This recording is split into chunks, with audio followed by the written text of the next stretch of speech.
Yun, alaka mo. Pabili na tayo ng pagkain. Tubig.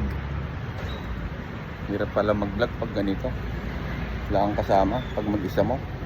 Kung nag-bit ka na, tapos mag-video ka pa ng sarili mo. Yun. Let's go. May study kami ngayon.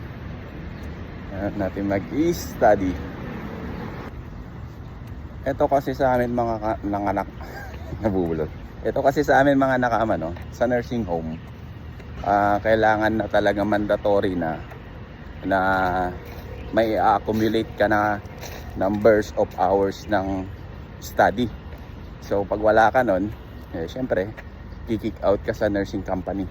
Siguro, ganun na yung rules and regulation. Ganun na yung law ng Taiwan pagdating sa mga caregiver, no? Tapos hindi lang kaming mga foreign worker o migrant worker ang mag-study, pati mga Chekwa. Lahat ng mga nagtatrabaho sa mga nursing tsaka basta sa medical, parang maganon, no? So yun, ano tayo? Yun, no? So let's go. Ay, mainit. Nag-isa ko Oh, hindi ko alam kung sino yung mga kasama ko. Ay, kilala ko yung mga kasama ko pero hindi ko alam kung nasaan na sila. Yun.